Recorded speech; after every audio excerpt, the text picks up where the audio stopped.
Hello, everyone. Welcome back to my channel if you're preparing for Agile certifications or SAP Activate Methodology exams. This video is a must-watch. Today, I'm going to walk you through 10 powerful multiple-choice questions with explanations that will boost your understanding and exam readiness. So, grab a notebook and let's begin. Question: which of the following are essential components when preparing a release plan in an Agile project? Correct answers: A. Identifying sprint durations. B. Defining the product backlog. Because in Agile release planning, identifying how long each sprint will be, for example, 2 or 3 weeks, is very important. Also, a well-defined product backlog helps in organizing features and tasks based on business priorities. Stakeholder analysis might be done at a different stage, but it's not a core part of release planning. Similarly, finalizing detailed technical specifications goes against the Agile principle of adaptive planning and should be avoided during release planning.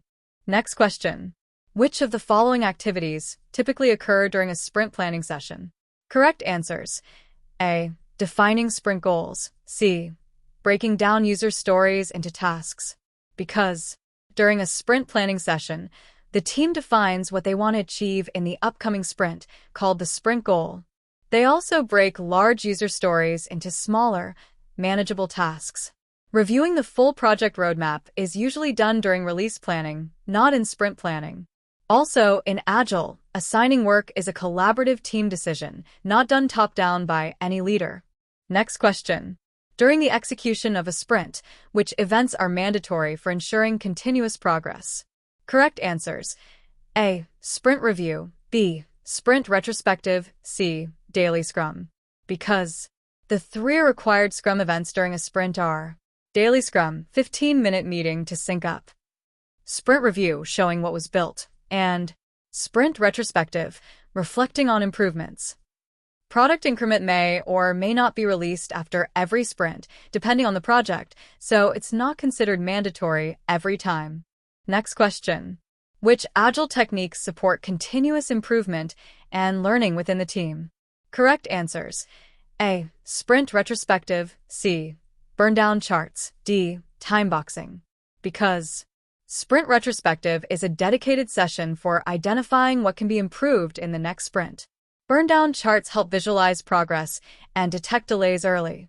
Time boxing limits how much time is spent on each task or activity, improving focus and efficiency. The definition of done ensures quality, but is not directly linked to improvement and learning.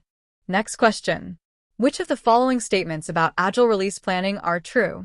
Correct answers: A. It includes mapping of user stories to sprints. C. It is a living document that evolves. Because Agile release planning involves mapping user stories across upcoming sprints. The release plan is not static. It evolves with feedback, business changes, and velocity updates. It is not just done once at the beginning, it's updated throughout the project. Also, it's not only owned by the Scrum Master. The product owner and team are key contributors. Next question: in Agile methodology, what are the key elements of a sprint? Correct answers: A. Sprint planning. B. Product backlog refinement. C. Sprint execution. Because a sprint consists of sprint planning, where goals and tasks are set; sprint execution, where the actual development work is done; backlog refinement, which is ongoing to keep future sprints ready; user acceptance testing (UAT) typically happens at the end of a release cycle, not in every sprint. Question: which of the following Agile practices help teams deliver working software frequently? Correct answers: A. Continuous integration. C. Incremental development. D. Sprint-based delivery.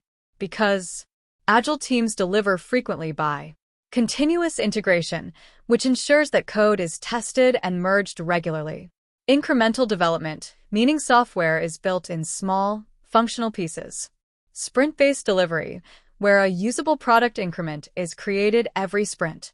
Waterfall milestones are not Agile practices.